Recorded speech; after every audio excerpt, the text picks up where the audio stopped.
এই যে আমার হাতে যে ইউপিএসটা দেখতেছেন, এই ইউপিএসটা আমি বেশ কিছুদিন যাবৎ ব্যবহার করতেছিলাম। মোটামুটি 5 থেকে 6 মাস যাবৎ এই ইউপিএসটা আমি ব্যবহার করতেছি। কিন্তু এই ইউপিএসটা আমি এই লাস্টের এদিক 5-6 মাস পরে এসে এর ব্যাটারি ব্যাকআপ একদম বাজে অবস্থা পেয়েছি, যেটা হচ্ছে আপনার 2 থেকে 3 মিনিট সর্বোচ্চ চলে, তারপর অটোমেটিকলি এটা অফ হয়ে যায়। তো যেহেতু এটা আমি যদি রিটার্ন দেওয়ার জন্য 1 বছর যেহেতু ওয়ারেন্টি আমি নিয়ে গেছিলাম, বাট আমার যে কাগজটা যেটা মেমোটা না থাকে সেটা আমাকে অবশ্য তারা ঠিক করে দেয় নাই। তো এই জন্য আমি এটা খুলতে যাচ্ছি এবং খুলে দেখতে যাচ্ছি আসলে এর ভিতরে কী কী সমস্যা অ্যান্ড এর ভিতরে কী কী আছে, পার্টসপাতি বা ব্যাটারিটা কত বড় দেওয়া আছে, সব কিছুই আজকের ভিডিওতে আপনারা দেখতে পারবেন। এবং আমার কাছে আছে পাওয়ার প্যাক একটা ইউপিএস, যেটা 6500 ভেকা এম্পিয়ারের। তো চলুন শুরু করি। Hey welcome Mindshow 3.9। কি অবস্থা, কেমন আছেন প্রত্যেকে? আশা করি প্রত্যেকে ভালো আছেন এবং আমিও ভালো আছি। তো চলুন আজকের যে ইউপিএসটা আছে এই ইউপিএসটা এখন খোলা যাক। তো আপনারা সাথে থাকুন।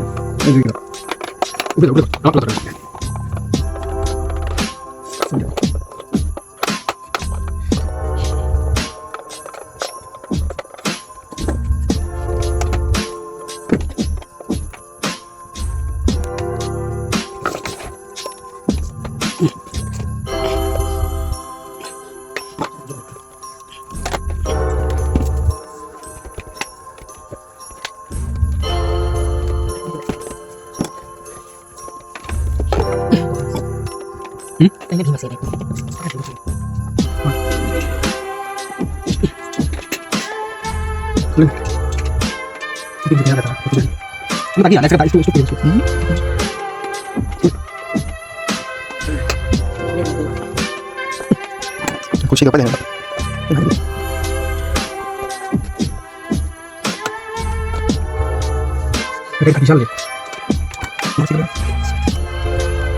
তো এইখানে এদিকে আমার দিকে। তো এইখানে মূলত যে জিনিসটা আছে সেটা হচ্ছে এইখানে একটা সার্কিট বোর্ড আছে, এইখানে একটা সার্কিট বোর্ড আছে, আর এই সার্কিট বোর্ডে কয়েকটা ওই এলইডি বাল্ব টাল্ব আছে, আর এখানে একটা ওই মেন লাইন আছে যেটা দিয়ে আর কি পাওয়ার কন্ট্রোল করা হয়। আর এইদিকে হচ্ছে আমাদের যে কাঙ্ক্ষিত ব্যাটারিটা, সেই ব্যাটারিটা এখানে ব্যবহার করেছে। আর এই ব্যাটারিটা মূলত এখন দেখার পালা, আসলে এই ব্যাটারিটার মনে হয় মেইন সমস্যা হইতে পারে, যার কারণে আমরা এইরকম একটা প্রবলেম ফেস করতেছি। তো এখন আমার এই ব্যাটারিটা সর্বোচ্চ হয়তো 12 ভোল্ট, এবং আমি চাচ্ছি এই ব্যাটারিটা যে সিস্টেম এই অনুযায়ী আরেকটা ব্যাটারি বাই করতে, তাইলে হয়তো বা আমি এটা থেকে ভালো একটা ফলাফল পাইতে পারি।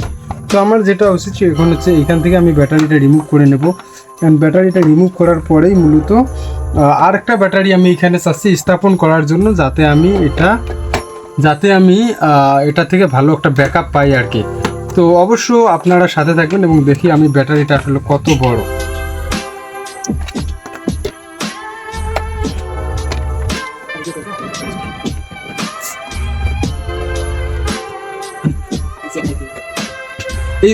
এই হচ্ছে মূলত আমাদের সেই ব্যাটারিটা, আর ব্যাটারিটা সর্বোচ্চ হয়তো 12 ভোল্ট সাপ্লাই করে।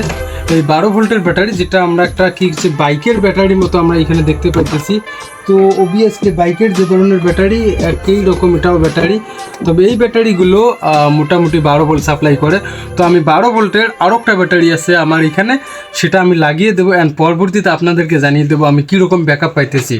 তাছাড়া আহামরি এইখানে তেমন কোনো কিছুই নাই, এইখানে জাস্ট হচ্ছে যে এই যে ব্যাটারিটা আছে এবং সেই সাথে সাথে যে এইখানে একটা সার্কিট বোর্ড দেখা যায়, এই সার্কিট বোর্ডটা আছে, আর এইখানে একটা এটা জানি কি অ্যাডাপ্টার বলে, এই অ্যাডাপ্টারটা আছে মূলত, আর এইখানে কেবলের জন্য লাইনগুলো দেওয়া আছে। তাছাড়া মূলত এইখানে আর তেমন কিছুই নাই। তো আপনাদেরকে জানিয়ে দেবো পরবর্তী একটা ব্যাটারি লাগার পর আমি এখান থেকে কীরকম ব্যাকআপটা পাইতেছি। তো ঠিক আছে, আজকের মতো খোদা হাফেজ। আবারও এটা সেট আপ করার পরে আপনাদের সাথে দেখা হচ্ছে। ধন্যবাদ।